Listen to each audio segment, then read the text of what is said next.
Thanks, Arvin. And well, first of all, I want to also extend my welcome to all of you here to PDRF Emergency Operations Center. We started this. We've only opened it this year in April of this year, but we've run our Emergency Operations Center, the prototype center, out of Makati, at Shell House, and we've run that since 2016. So we wanted to gain some experience and learn a lot ourselves. We're new to this. We want to learn a lot ourselves before we built this center. So those 2 years, we were able to test a lot of our systems, our training, our software, our mapping system, all these things. And it allowed us to kind of build up our own team capacity. So slowly we've gotten some more knowledgeable and more practiced. And it wasn't just practice, because we were really activating in terms of storms quite actively since 2016. So as Arvin was telling you, we go into our blue, our white, our blue, our red alert system, and we're working in sync with NDRR MC. So we're coordinated as far as activation is concerned. This is a private sector effort. We've worked hard to be able to be as interoperable as possible with the government. So for those of you here from government agencies and LGUs, the first thing to remember is this is a national office, a national agency, so we monitor hazards within the country and outside the country as they come in. So for those of you who have your own monitoring systems, you can link up, and we can link up with your own data and plot your data here as well. And that's actually what we'd like to be able to do, because we think you'll be able to do your jobs better if we plot your data here and we share the data back with you. Okay, so that's one thing we can do. And actually, for the guests from the other Asian countries, we're part of the Connecting Business Initiatives program, CBI, which is part of the United Nations. And we're a member of that steering committee, and there's a network among countries which stretches, say, Sri Lanka all the way to the Fiji, Pacific Islands. And here we can also share information and lessons. And in fact, in this January, we're going to have a group from brought in by UNCBI from Fiji and the Pacific Islands to run a training session here at Clark. So definitely we want to be able to exchange lessons and share information from each other. So I do hope you enjoy your next day and a half here in PDRF, and please feel free to use the facilities and ask a lot of questions from the staff, because they'll be able to help you, and you'll be able to help us, I think, perform better. And as I've always said, it's collaboration and it's connectivity and partnership. That's the only way we can become more resilient as a country and as a region. These storms are bigger than all of us. These hazards are bigger than all of us. If we don't work together, we will not be able to be resilient. So whether we deal with the corporate sector here, or the NGO sector, or the academics, I think there's something that we can all do together to work on PDRF or virtually, and that's something that we'd like to see continue in the future. Okay, so that's it for me. I know you got a jam-packed day today, and I do want to say I'm looking forward to listening to all the pitches tomorrow.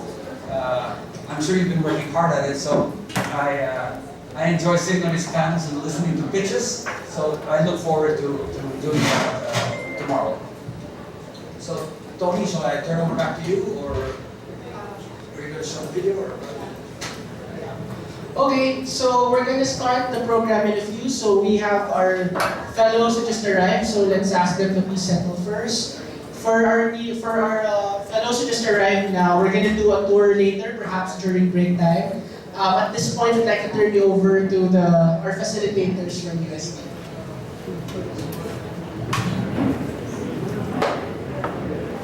Good morning. Morning. Our first speaker this morning has an extensive academic background in public health. At present, she is holding the position of Director 3 at the Capacity Building Service of the Office of Civil Defense, where she spearheads the development of standards on disaster risk reduction and management training courses, and the establishment and institutionalization of the National Disaster Risk Reduction and Management Institute, or the NDRRMPI. Ladies and gentlemen, let's welcome Ms. Susana Huang. Thank you very much. She called me Susana. I was so afraid because it is my mother calling me Susana when she's angry and mad at me. So whenever I heard the word Susana, okay, please just call me Susan. That's better, so we can be friends. Yeah. Okay, so I'll be talking about community resilience strategies at the national level. Meaning to say, this is what the government of the Philippines has been doing in order to develop the resilience of the Filipino community. So, this is a, I didn't think this one, okay? Okay. This is one of the typhoon that was able to hit the Philippines. This is Ondoy, Typhoon Ondoy. As you can see in the picture, this flooding goes as high as almost reaching the electric post. So the question now here lies, how would be the people going to build their resiliency if and whenever this kind of typhoon happens again in the Philippines? Have you tried experiencing also this in your country? The kind of flooding that we have? Okay, so that's Typhoon Ompong here, Typhoon Ondoy here in the Philippines. Now, how did we do when it comes to developing the resilience of the Philippines? So, we have the legal basis, which is the Republic Act 10121, or what we call as the Philippine Disaster Risk Reduction Management Act. This was passed last 2010. And because of this is how we develop the strategies and implement the disaster risk reduction management system here in our country.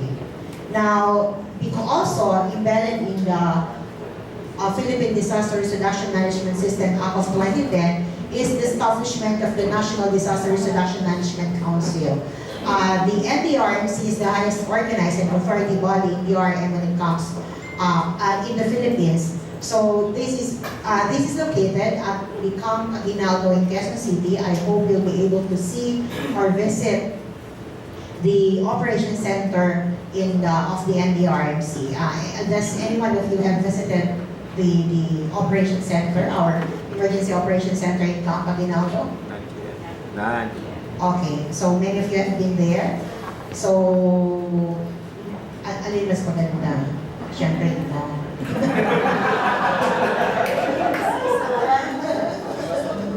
Diba? Friends kami. Ha? Give us a tour. Please, we're on. Tour down to the, oh, ayan. So, PDRF will be giving you a tour. So, we'll just be doing the coordination at our operation center. So, you'll be able to see yung operation center that we have. So, the NDRMC composition, the chair of the NDRMC is the Secretary of the Department of National Defense. It has 4 vice chairpersons looking into the different thematic areas. So for the prevention and mitigation, we have the Secretary of the Department of Science and Technology. For the preparedness, Department of Interior Local Government. For disaster response, it's DSWD. And for rehabilitation recovery, it's the Director General of NEDA.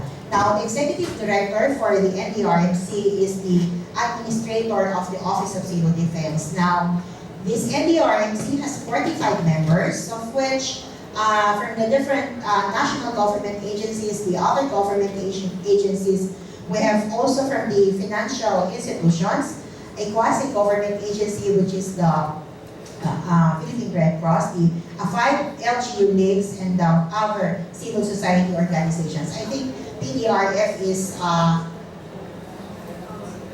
wanted to become a member of the council. So hopefully PDRF will be one of the members of the council soon, very soon. Kaso nyo kayo ba? Pag ako, ngayon na. Okay. Now, how is it when it comes to implementing the PDRF? So what we do is we follow the NDRF framework, which is the ultimate goal is to have a safer, adaptive, and resilient Filipino communities towards sustainable development. So how do we implement this NDRF framework? We did this by first having the National Disaster Risk Reduction Management Plan, which is now being revisited and for enhancement. It started this year, so most probably by next year, if it will be approved by the council, we'll be having a revised National Disaster Risk Reduction Management Plan.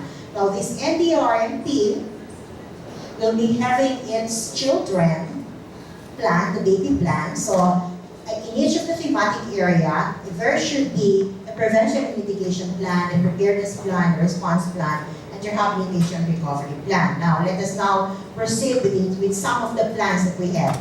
Now one is the National Disaster Preparedness Plan. It's being initiated by the chair, the vice chair of the preparedness thematic area, which is the ILG.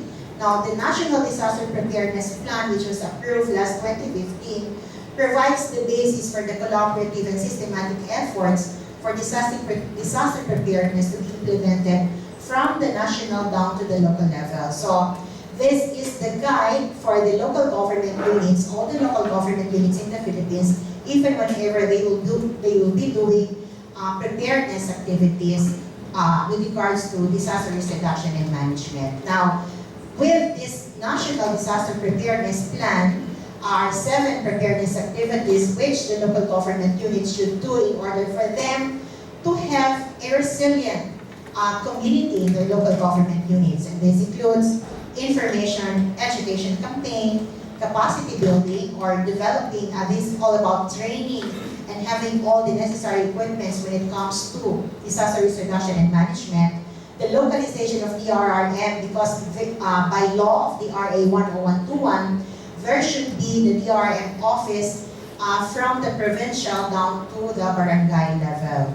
And then also the development of the risk assessment, doing the risk assessment and development of the local disaster risk reduction management plan by each of the local government units. Now this local disaster risk reduction management plan is being evaluated and monitored and evaluated by the Office of Civil Defense. So what they need to do is to submit their local disaster risk reduction management plan to the Office of Civil Defense, then it will be monitored and evaluated by the OCD at the regional office.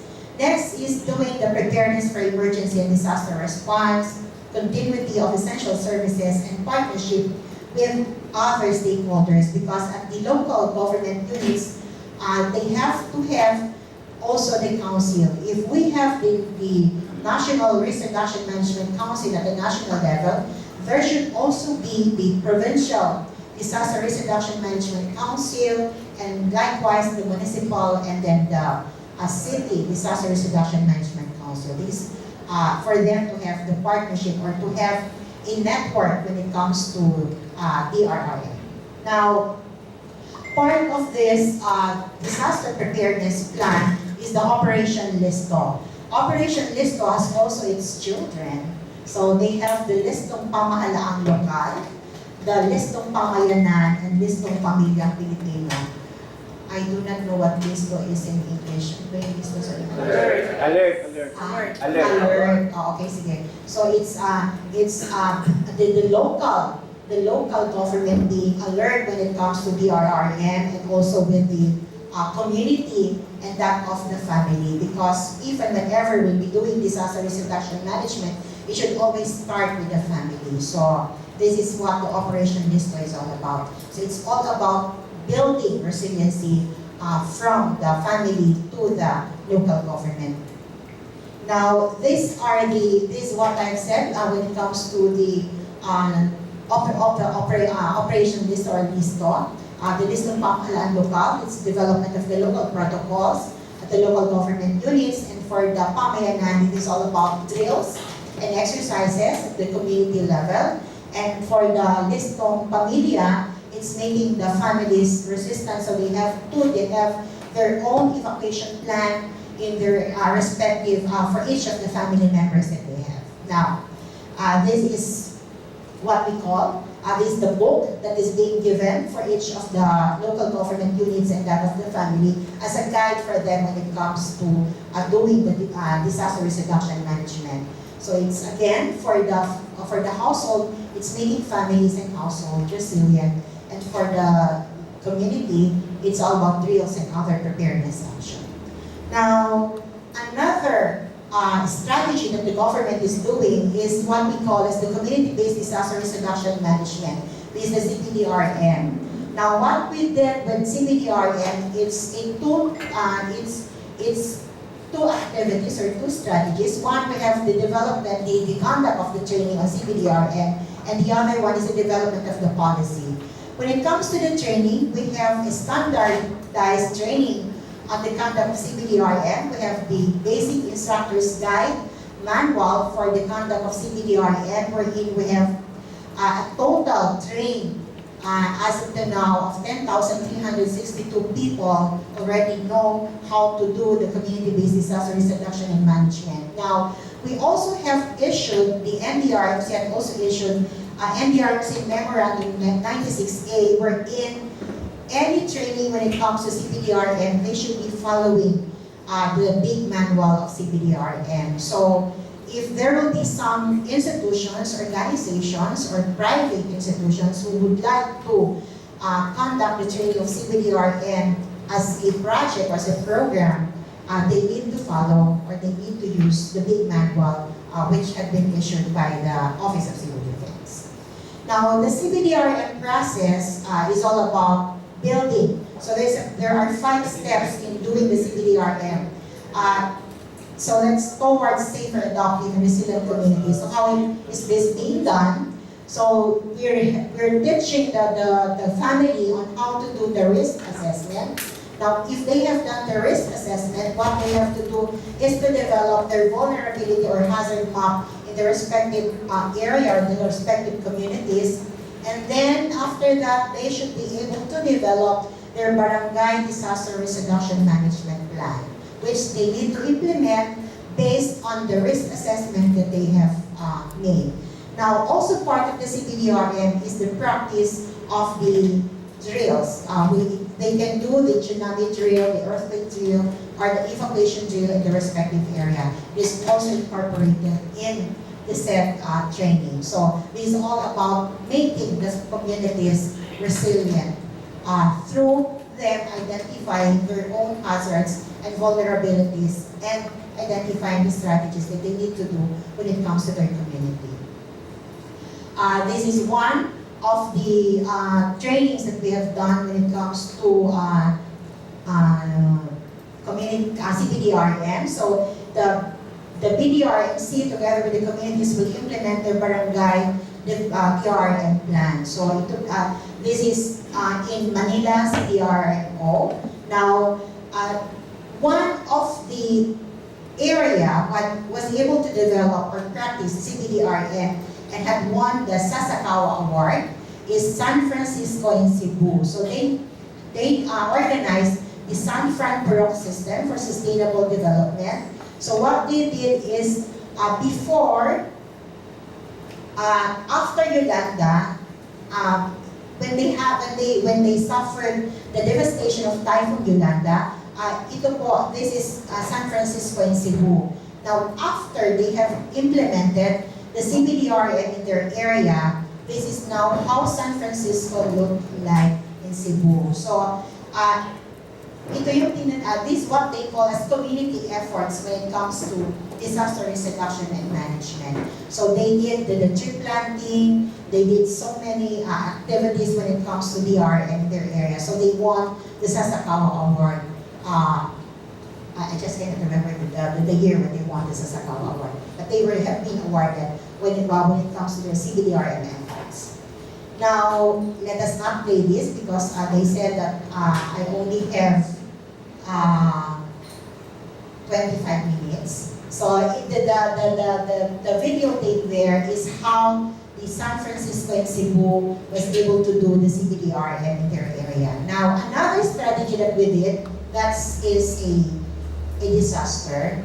Claim that is a disaster, and believe that it is a disaster. Okay, so if in the community there will be a disaster, the first responder will be the community. Is it also the same when it comes to the other countries here? The first responder to any incident or calamity will be the community themselves. It will be the people themselves. Now, however, when it comes to the community being the first responder, what they will be doing will be any of these things. They can either do the search and rescue, they can do the extrication, they can do the basic life support, they can do first aid, or they can do fire suppression. But the question is, does this people or does this community know how to do the standard or the correct way of doing the basic life support and the first aid and all of these things that they have to give in order to become the community first responder? Of course, some of them may be able to know how to do it, but others do not know how to do it. So what the Office of Civil Defense did is to develop the Community First Responders Training Course. Now, the Community First Responders Training Course is a 7-day training. So we're doing this now. We're training the community in order for them to be able to know how to become first responder. So what are the things that are being taught here? They are being taught how to do the water brigade when it comes to how they're going to do fire suppression.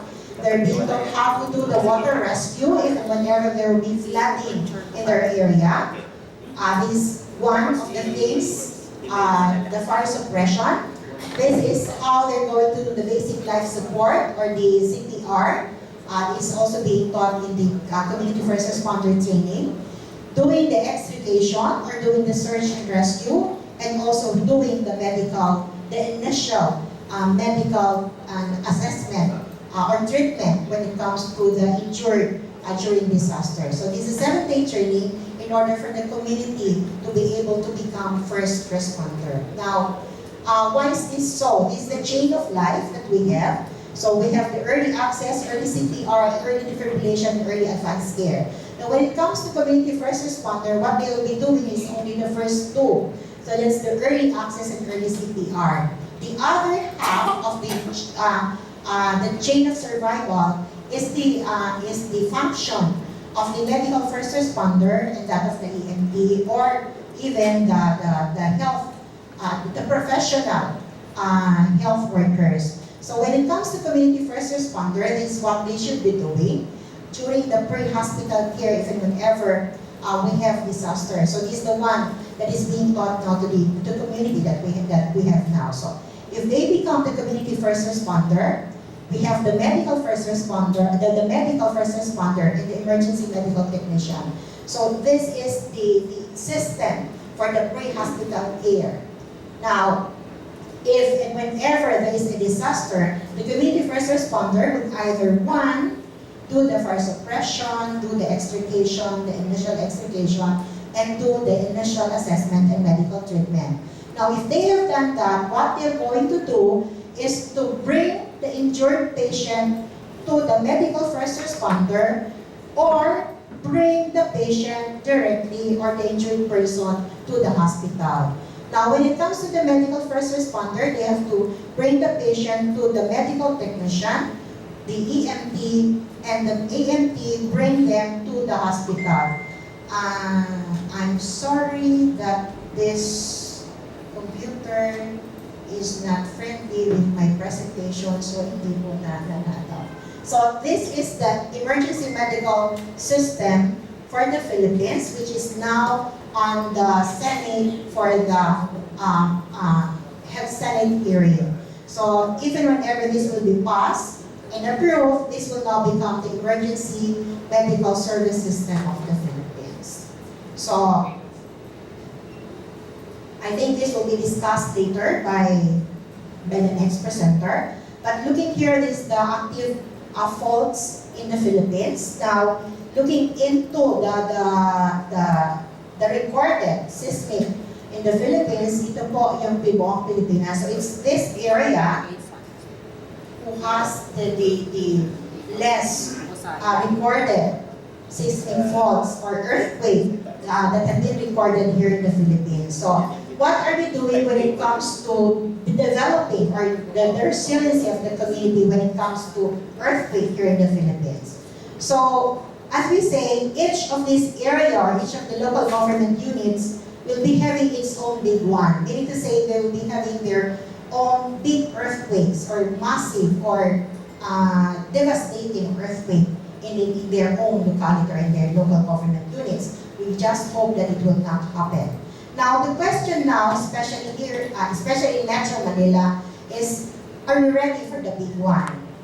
Now, the government or the national government has been doing several strategies. One is doing the nationwide simultaneous earthquake drill. We have issued memorandum number 17, wherein every second Thursday of the second month of the quarter is being commemorated or being done as the nationwide simultaneous earthquake drill. Now, the four areas in the box below are the ceremonial venues for 2018 when it comes to the nationwide simultaneous earthquake drill. For first quarter, we had it in Quezon City. For the second quarter, we had it in San Mateo. Third quarter in Vigan. And fourth quarter, which will be on November 5, also in time for the World Tsunami Day, it will be done in Pagadian City in Zamboanga del Sur. So I'm inviting every one of you to go to Pagadian City on November 5 and be part of the tsunami drill. So they will be running from their own respective area to the safest area in order for them to be able to know how fast they can go or they should run in order for them to be safe if and whenever the motor gulf in Pagadian City should move. So I think from the shoreline it's about more than 1 kilometer. So according to FIVOX, they should be at the safe zone in 25 minutes from the occurrence of the earthquake. So they have to run as fast as they can for 25 minutes in order to, for them to reach the safest zone for the tsunami. So again, this nationwide simultaneous earthquake drill, this is how it is being done. First we have the ceremonial pressing of the button, together with all the secretaries of the 4 members of the council that we had. That's the, as I said, BILG, the SWD, EOST, and also NEDA. So all of the secretaries are present during the nationwide simultaneous earthquake drill. This is San Mateo Rizal. This is Vigan. So this is the ceremonial pressing of the button. The person on the black shirt is the mayor of Vigan. This is how they do the earthquake drill. The first thing that they should be doing is do the duct cover and hold. So that should be the first one they should be doing whenever there will be an earthquake. And after that, they have to go to the safest area, to the evacuation site. This is also part of the drill, doing the medical response and the establishment of the emergency operations center or the incident command post. This is part of San Mateo, wherein the whole barangay of San Mateo participated. So they established, this is their evacuation center. So they established the different evacuation services, the services at the evacuation center for the community who evacuated from their respective houses. Another one that we're doing is with the National Disaster Response Plan. So we now have the National Disaster Response Plan for earthquake and tsunami, and because there might be the movement of the West Valley Fault, which is the magnitude 7.2, so we developed the harmonized national contingency plan for the 7.2